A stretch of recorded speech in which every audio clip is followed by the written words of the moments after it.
The great ballroom of Blackwood Manor, leased for the season by the Duke of Alvington, was a constellation of gaslight and diamonds. The orchestra had just struck the first notes of a waltz, a hopeful soaring sound that promised romance and spectacle.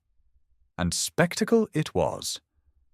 The engagement of the Duke to the incandescent Lady Beatrice Croft was the talk of London, the triumphant conclusion to a rather hushed and hurried affair concerning the Duke's first wife. A murmur went through the room, not of delight but of shock. It began near the grand double doors, a wave of whispers that silenced the violins one by one. Fans snapped shut. Champagne flutes were frozen halfway to parted lips. Heads, adorned with ostrich feathers and pearl combs, turned in unison as if pulled by a single string. There, framed by the gilded archway, stood Lady Eleanor, the Duchess of Alvington.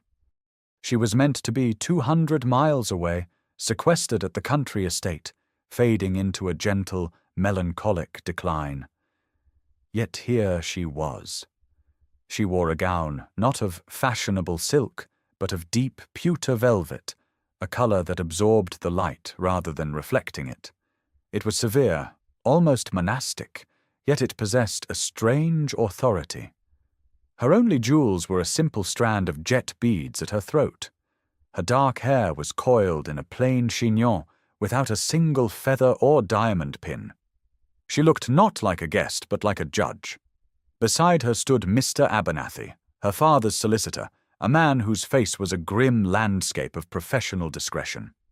He held a heavy leather portfolio. The Duke Alistair saw her. He had been laughing, his arm possessively around Lady Beatrice's slender waist. The laughter died in his throat, replaced by a strangled gasp. The colour drained from his handsome face, leaving behind a waxy, mottled pallor. Beatrice, a vision in rose-pink satin and lace, followed his gaze. Her pretty, triumphant smile curdled into confusion. Then fear. She clutched Alistair's arm, her knuckles white. Eleanor did not pause. She moved forward, her steps measured and unhurried on the polished parquet floor. The crowd parted for her as if she were a spectre, a silent, gliding vessel of judgment. She did not look at the stunned faces of the ton, at the dowagers whose gossip had condemned her, or the dandies who had pitied her. Her eyes were fixed solely on her husband. She stopped a few feet from him, the space between them crackling with unspoken history. The entire ballroom held its breath. From his portfolio, Mr. Abernathy produced a sheaf of papers, the top one bearing the unmistakable seal of the Bank of England. Eleanor met Alistair's terrified gaze, her own expression one of profound, sorrowful calm. She slowly, deliberately, began to pull the glove from her left hand. But to understand the silence that held 500 of England's most powerful souls in its grip, to comprehend the quiet devastation in that simple gesture, we must return to the beginning, to a time when the name Alvington meant not scandal, but stability.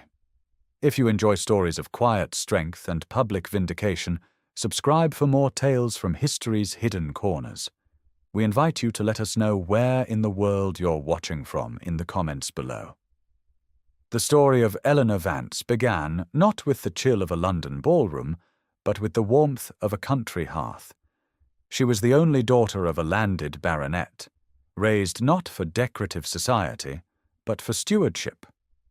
Her playground was not a manicured London square, but the sprawling acres of Northwood Park, a place of ancient oaks and fertile fields. Her education consisted less of watercolours and the pianoforte, and more of crop rotation, tenant ledgers, and the quiet, complex mathematics of running a great estate. She understood the price of seed corn and the yield of a barley field before she understood the nuances of a quadrille. When the young, dashing Duke of Alvington came calling, it was considered a match of astonishing fortune for her. He was possessed of a title that stretched back centuries, and a charm that could coax a smile from the sternest dowager. What he lacked, though no one spoke of it above a whisper, was capital. His estates were grand but mortgaged, his name lustrous but his coffers empty.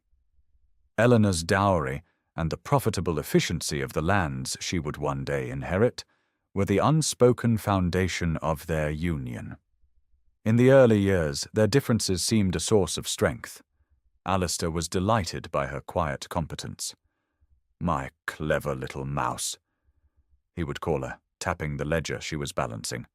"You make the numbers sing, and I shall make society dance." And for a time, they were happy. Their London townhouse in Mayfair hummed with life. Eleanor managed the household with a serene efficiency that was the envy of her peers. The dinners she hosted were known for their exquisite taste, not their gaudy excess. Roast pheasant with bread sauce, crisp asparagus glistening with butter, and a light lemon syllabub to finish. While Alistair charmed politicians and ambassadors in the drawing room, Eleanor ensured the machine of their life ran without a single squeak. She bore him a son, Arthur, a serious, watchful boy with his mother's dark eyes. In those golden afternoons, the nursery at their country seat, Home Lacey, was filled with the scent of milk and lavender, and the sound of Eleanor's soft voice reading from a book of fables. Alistair would sometimes appear, fresh from a ride, and sweep the boy into his arms, his laughter echoing in the halls. He would praise Eleanor's management of the estate, marvelling at how the tenants' cottages were in good repair, and the home farm was turning a profit for the first time in a generation. "You have a mind for it, Eleanor," he'd say, kissing her brow. "A mind like a man's." He meant it as the highest compliment, and she, in her love for him, chose to receive it as such. She believed they were a partnership, two halves of a whole. His the public face, hers the private foundation. She loved him for his glamour, for the way he lit up a room, and he, she thought, loved her for the stability she provided, the quiet harbour in which his magnificent ship could safely anchor. The erosion began so slowly it was almost imperceptible, like the grinding of stone into dust over centuries. It was a change in tone, a subtle shift in the light. It started at the dinner table. Alistair had invited a group of his London friends, men who spoke of politics and horses, to Home Lacey for a shooting weekend. At dinner, the talk turned to a new drainage system a neighbouring landowner had installed. "We are considering a similar investment for the Western Fields," Eleanor remarked quietly, having spent the previous month studying the plans and calculating the potential increase in yield. "The soil there is too heavy with clay." Alistair laughed, a short, dismissive sound. He turned to his guest, a viscount with a florid face. "My dear wife, you see, fancies herself a farmer. Pay her no mind. She reads too many dreary books." The men chuckled politely. Eleanor felt a hot flush creep up her neck, but she kept her eyes on her plate of glazed carrots and said nothing. She simply placed her fork down, her appetite gone. A week later, when she was preparing to meet with the estate manager, Alistair stopped her in the hall. "Darling, you look tired," he said, his voice laced with a strange, solicitous concern she had never heard before. "Why don't you let Mr. Davies and I handle this? You should rest. Go upstairs and lie down." He did not ask. He told. She saw the estate manager waiting by the door, his expression carefully neutral. To argue would be to create a scene, to appear hysterical. She nodded, her posture erect, and walked up the grand staircase, the weight of every portrait's eyes on her back. The cruelties became more frequent, each one a small public chip at the pedestal of her authority. He began to call her his poor, delicate Eleanor, in front of guests. He intercepted the household accounts, declaring that such matters were too taxing for her sensitive nerves. When she tried to discuss them with him in private, he would wave a hand. "Details, details, that's what I have staff for. You are a duchess, Eleanor. Your only duty is to be beautiful and serene." But he no longer told her she was beautiful. Instead, his gaze would pass over her simple, well-made gowns with a faint air of disappointment. It was then that Lady Beatrice Croft appeared, introduced as the orphan daughter of a distant cousin. She arrived with a flurry of vibrant silks and brightly coloured feathers, her laughter echoing in halls that had grown quiet. Alistair declared she would be a companion for Eleanor, a tonic for her low spirits. In truth, she was a mirror held up to show Eleanor everything she was not, sparkling, frivolous, and utterly ignorant of the price of seed corn. The three of them would sit in the drawing-room after dinner. Beatrice would play the pianoforte with dazzling, if inaccurate, flair, and Alistair would watch her, his eyes alight. Eleanor would sit with her embroidery, a silent figure in the corner, feeling like a ghost at her own hearth. The final, most painful turn of the screw came from her own son. Arthur, now 6 years old, came to her one morning as she sat in her private sitting room, a space she was rarely permitted to leave. He held a letter from a tenant farmer, a plea for a new roof on his cottage. "Mama," he asked, his small face clouded with confusion, "why does Papa say you are too unwell to read the letters anymore? He told Mrs. Gable he would handle it. But you always read them." Eleanor looked at the earnest, trusting face of her son, and for the first time, the composure she guarded so fiercely threatened to crack. She saw the architecture of her husband's plan laid bare. He was not just dismissing her, he was erasing her. He was building a cage of gentle concern and public pity, and soon he would lock the door. The full dimension of his scheme was revealed to her on a damp Tuesday in October. She had been suffering from a genuine headache, a throbbing pain brought on by sleepless nights and the constant grinding pressure of her husband's solicitous tyranny. A housemaid, seeing her distress, had brought her a cup of chamomile tea. As Eleanor passed the Duke's study on her way back to her rooms, she heard voices from within. The door was ajar, a sliver of an opening just wide enough for sound to escape. It was Alistair's voice, low and conspiratorial, and another, sharper and more calculating, which she recognized as that of Mr. Finch, the Duke's London solicitor. "The physicians are in agreement, then?" Alistair asked. "Dr. Sterling and Dr. Moss have both signed the affidavits." Finch confirmed. Her increasing seclusion, her disinterest in social affairs, her melancholic silences, it all paints a clear picture of nervous collapse, a mind unequal to the burdens of her station. Eleanor froze in the corridor, the teacup trembling in her hand, the warm ceramic suddenly feeling as cold as ice. A single drop of tea splashed onto the Persian runner, a dark stain spreading on the wool. "And her inheritance?" Alistair's voice was tight with anticipation. "The Northwood fortune? Is it secure? Once the court declares her incompetent to manage her own affairs?" Finch explained, his tone smooth as oiled leather. "Guardianship of her person and her estate will pass to you, her husband. It is a matter of course. We will present you as the dutiful, long-suffering spouse, forced to take control for her own protection. Lady Beatrice's testimony about her erratic moods will be most helpful." A wave of nausea washed over Eleanor. It was not just about sidelining her, it was theft. A cold, legal, and utterly devastating theft of her birthright, her identity, and her son's future. He was using her own quiet nature, her dislike for frivolous society, as evidence of madness.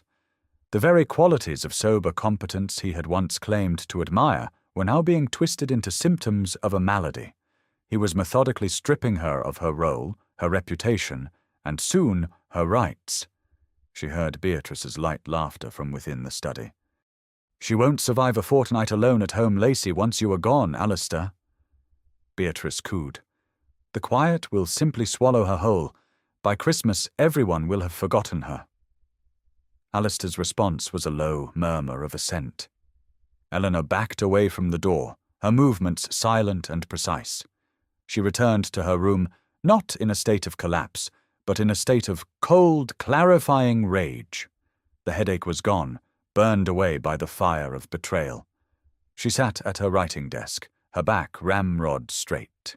He had mistaken her composure for weakness. He had mistaken her silence for surrender. He and his solicitor and his glittering mistress had all made a fatal error in calculation. They had looked at the Duchess of Alvington and seen a fragile doll to be placed on a shelf. They had failed to see the woman who understood the unforgiving mathematics of a ledger, and the even more unforgiving nature of a debt coming due. Eleanor did not weep. She did not confront her husband. Instead, she began to build. Her first act was to summon the housekeeper, Mrs. Gable, a woman whose loyalty had been earned over a decade of quiet respect and kindness. In the privacy of her sitting room, over a cup of strong tea, Eleanor spoke plainly, not of betrayal, but of business. "Mrs. Gable," she began, her voice steady, "I require a discreet messenger, someone who can travel to London and back without attracting the Duke's notice. Can you think of anyone?" The housekeeper, whose weathered face had seen a great deal in its 60 years, simply nodded. "My sister's boy, Thomas. He works as a courier in the city. As reliable as the sunrise, my lady." The next day, Thomas was dispatched with a sealed letter and a small, heavy purse. The letter was addressed to Mr. Abernathy, her late father's solicitor, a man of unimpeachable integrity. The purse contained a set of pearl and sapphire earrings, a gift from her grandmother. The instructions were simple: sell the earrings and retain his services. While Alistair and Beatrice were in London, attending balls and selecting fabrics for Beatrice's new wardrobe, Eleanor worked. The cage he had built for her became her fortress. Confined to her rooms and the estate grounds, she had unrestricted access to the one thing Alistair had always found too tedious to bother with: 2 decades' worth of meticulously kept household and estate accounts. He had locked her in the very library of his undoing. With the methodical patience she had once applied to crop yields, she began to trace the flow of money. She found the duplicate ledgers, one for official review, and a private one detailing Alistair's personal expenditures. There it was, in black and white. Thousands of pounds diverted from estate improvements into jewellers on Bond Street, dressmakers in Paris, and a staggering sum paid to lease a discreet bachelor's apartment in St. James's. He had been funding his courtship of Beatrice with the very money Eleanor had so carefully managed. Each evening, she would work by the light of a single oil lamp, her pen scratching across fresh paper, copying figures, noting dates, cross-referencing receipts she found tucked away in Alistair's desk. Her work was punctuated by small acts of secret loyalty from the staff. A footman would leave a stack of fresh firewood outside her door. The cook would send up a tray with a slice of warm seed cake and a pot of her favourite Darjeeling tea. Mrs. Gable would appear with news gleaned from the gossip of visiting maids. "They say in London, my lady, that the Duke has commissioned a new diamond necklace from Garrett's for Lady Beatrice." Eleanor would simply nod, her expression unreadable, and make another note in her growing dossier. Through Mr. Abernathy, she engaged investigators. They procured sworn statements from the jeweller, the Parisian modiste, and the landlord in St. James's. They obtained a copy of the deed to the London townhouse, confirming it was purchased with funds from her dowry, not the Alvington estate. Alistair, blinded by his own arrogance, remained oblivious. He would visit her on his brief trips back to Home Lacey, his face a mask of patronizing sympathy. "You are looking a little better, my dear," he would say, patting her hand. "The country air does you good. Soon you will not have to worry about anything at all." He saw a pale, quiet woman in a grey dress staring out the window. He did not see the strategist at her command post, marshalling her facts, preparing her columns for a final devastating assault. The night of the engagement ball arrived, a cold, clear evening in late November. In his Mayfair townhouse, the Duke of Alvington dressed for his triumph. His valet laid out his finest evening attire, a black superfine wool tailcoat, a starched white linen shirt with pearl studs, and a waistcoat of cream silk brocade. Alistair hummed a waltz tune as he tied his cravat, admiring his reflection in the cheval glass. He felt a profound sense of relief, of a difficult but necessary task almost complete. Eleanor, his poor, fragile Eleanor, was safely tucked away at home Lacey, her decline managed with what the world would see as impeccable sensitivity. In a fortnight, the courts would formalize his guardianship, and soon after, an annulment on grounds of her instability would be a mere formality. He would be free, wealthy, and married to a vibrant, adoring beauty. He smiled at his reflection, a handsome, noble man on the cusp of a brilliant new life. He felt no guilt, only a vague, detached pity for the woman he was discarding. She was, he reasoned, simply not built for the world he was destined to inhabit. 200 miles away, at home Lacey, Eleanor was also preparing. There was no valet, no humming. Her ritual was one of solemn, deliberate purpose. She had dismissed her maid for the evening. She bathed herself in water scented with lavender from the garden and laid out her chosen gown on the bed. The pewter velvet felt heavy and cool beneath her fingers, the fabric of a storm cloud. She coiled her own hair, her movements economical and precise, securing it with plain jet pins. She did not look at her reflection until the very end. When she did, the face that looked back was pale and composed, the eyes dark with a resolve that had been forged in months of silent humiliation. She looked like a woman going not to a party, but to a treaty negotiation where she held all the power. Before she left her room, she went to the nursery. Arthur was asleep, one small hand clutching a carved wooden horse. The scent of soap and warm linen filled the air. She stood over his bed for a long moment, the fierce, protective love for him, a physical ache in her chest. This was for him, for his name, his inheritance, his future. She bent and pressed the softest of kisses to his temple, whispering, "I will not fail you." Downstairs in the main hall, Mrs. Gable was waiting with a heavy travelling cloak. Mr. Abernathy stood beside her, his portfolio in hand. He had arrived an hour earlier in an unmarked carriage. "Are you ready, Your Grace?" the solicitor asked, his voice low. Eleanor met the housekeeper's gaze. In the older woman's eyes she saw not pity, but a profound and unwavering respect. Mrs. Gable gave a small, almost imperceptible nod. It was all the benediction Eleanor needed. "I am," she said, her voice clear and steady as a bell. She allowed the solicitor to place the cloak over her shoulders, the heavy wool settling around her like armor. As she walked out into the cold night air toward the waiting carriage, she did not look back at the house. She was no longer a resident being sequestered. She was a general leaving her camp, marching toward the decisive battle. The journey to London was silent, the rhythmic clopping of the horses' hooves and the creak of the carriage the only sounds. Eleanor sat perfectly still, the leather portfolio resting on her lap, her hands folded on top of it. She did not fidget. She did not sigh. She watched the dark, sleeping countryside give way to the gaslit streets of the city, her mind clear and focused. When the carriage pulled to a stop before the blazing facade of Blackwood Manor, she took a single, deep breath. Then she and Mr. Abernathy alighted and walked toward the grand entrance. The moment they stepped into the ballroom, the meticulously constructed world of Duke Alistair Vance began to disintegrate. The music faltered. The whispers rose.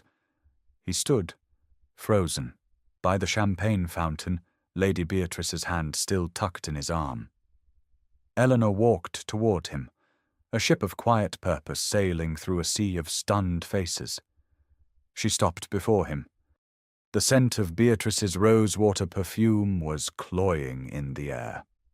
"Alistair," she said. Her voice was not loud, but it carried through the cavernous, silent room. He found his voice, a strangled, furious whisper. "What is the meaning of this? You are meant to be at home, Lacey. You are unwell." "On the contrary," Eleanor replied, her tone even. "I have never been clearer in my life." She turned slightly to her solicitor. "Mr. Abernathy." The old lawyer opened his portfolio. He did not address Alistair. He addressed the assembled company, his voice ringing with legal authority. "I have here," he announced, "a sworn affidavit from Monsieur Dubois of Paris, confirming the payment of £3,000 for ladies' garments charged to the Alvington estate account, and another from Garrard's of London for a diamond necklace costing £5,000. He held up the documents. A collective gasp went through the room. These were sums that could run a household for a year. Beatrice's hand flew to her throat, where the very necklace in question blazed against her skin. "I have bank statements." Abernathy continued, his voice relentless, detailing the systematic transfer of funds from the Duchess's personal accounts, funds from her dowry, into the Duke's private accounts, a sum totaling over £40,000. The crowd murmured, the sound like a rising tide. This was no longer a marital spat, it was a matter of crime. "And finally," Abernathy said, his eyes locking with Alistair's, "I have signed statements from two eminent physicians, a Dr. Sterling and a Dr. Moss, attesting that they were paid a handsome retainer by the Duke to provide a false diagnosis of mental incompetence regarding the Duchess, a diagnosis they now retract with their deepest professional apologies." This revelation landed with the force of a physical blow. The Duke staggered back a step. Lady Beatrice wrenched her arm from his, her face a mask of horror and betrayal. She was not the prize in a great romance, she was the accessory to a common fraud.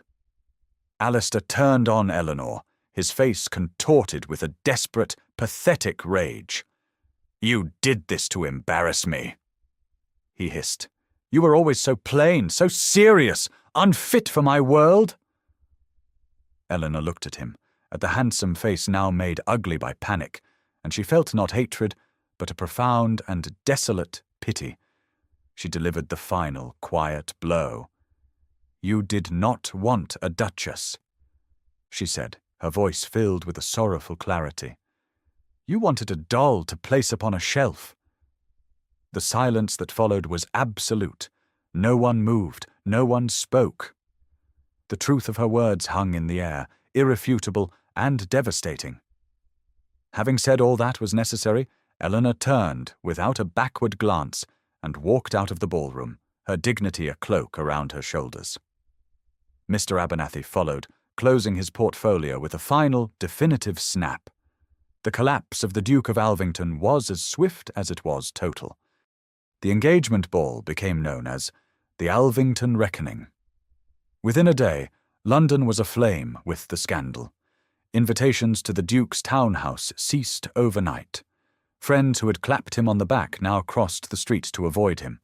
Creditors, who had been patient with a man of his rank, suddenly became alarmingly insistent. The jewellers, the tailors, the wine merchants all sent their bills, demanding immediate payment. Lady Beatrice Croft, her reputation in tatters, fled to the continent with her mother, the diamond necklace having been quietly returned to Garrard's by a footman. She was last seen in Baden-Baden, desperately seeking a new patron. Mr. Finch, the solicitor, was brought before the Law Society and struck off the rolls for his part in the conspiracy, his career ruined. The physicians, Sterling and Moss, saw their lucrative society practices evaporate, their names forever associated with fraud. Alistair, facing social and financial annihilation, did not fight. The evidence was too overwhelming, the public humiliation too complete. He agreed to an immediate and quiet annulment, signing over the London townhouse and a substantial portion of the Alvington assets to Eleanor to avoid prosecution.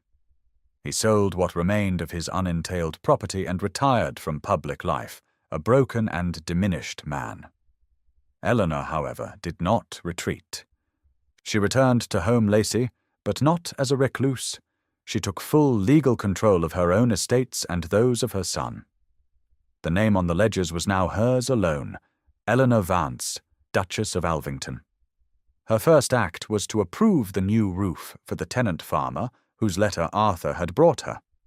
She then commissioned the drainage system for the western fields she had proposed all those months ago. She did not host grand parties or seek to re-enter London society. Her work was her purpose. She reopened the small village school her father had funded. She met with every tenant, listening to their concerns, her knowledge of their lives and land astonishing them.